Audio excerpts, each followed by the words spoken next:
great-great-grandfather on my father's side of the family started farming in 1922, and he used a 2-row corn planter. And my grandpa started farming, and the doubling effect in agriculture went from a 2-row planter to a 4-row planter. My father started with an 8-row planter. Fast forward one more time to 16-row that I started farming with.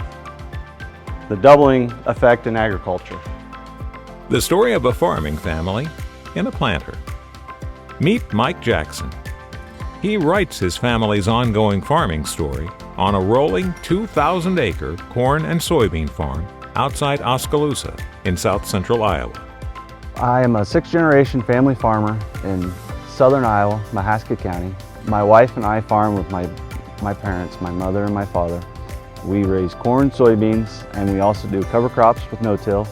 And if that doesn't keep us busy enough, we're also a Latham high-tech seeds dealer for the corn, soybeans, and alfalfa side, and Iowa cover crops for the cover crop side of things. Farming is a business of patience. It's a marathon, not a sprint. His soils are his future, rich and black, built with patience for the future of his and Mary Beth's family. For their children, Ariana, Jonathan, and Matt. And then you'll also see a different style of soil structure that just kind of falls apart and crumbles in your hand that very much resembles cottage cheese or a type of a sponge. When I see that kind of soil structure, that comes from years of no-tilling and then adding the cover crops on top of it. Working with his father, grandfather, and uncle left Mike feeling like he had 3 fathers. So when I came back to farm, being the only grandson, nephew, son that came back to the farm, where you had 3 farmers before and now you're having one that's slowly taken over the whole entire operation, I more or less felt like I had 3 fathers. So I had my father, my grandfather, and my uncle, and they all treated me like a son.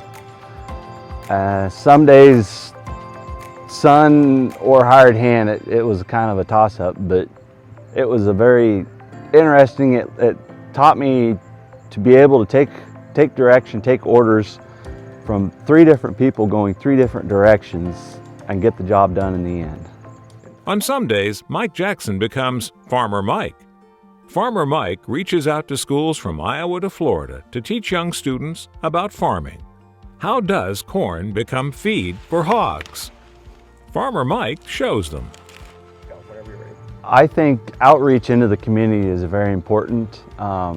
One case in point would be the local school here in Oskaloosa. The 5th grade class knows me as Farmer Mike. I've visited with them multiple times via Skype on the iPad. We were able to walk through the hog buildings, we were able to walk through the cornfield, and then we even got them into the corn planter with me, and we went out and planted a field of corn.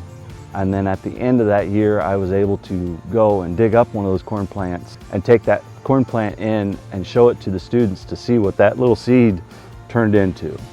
It's very nice and educational for them to be able to see how we farm, the way we farm, from our point of view, so that they can go away with a better understanding of the modern farmer. Mike tells a story of John and John Deere, of auto steer 100 years ago, and auto steer in the year 2020. So I enjoy studying history, and one of my favorite pictures from the past is a picture of my great-grandpa Ralph Beach, and a picture with him and his 2 horses. And hearing some of the stories my dad talks about, how he could drop the reins on that old workhorse John and the horse would continue to walk straight.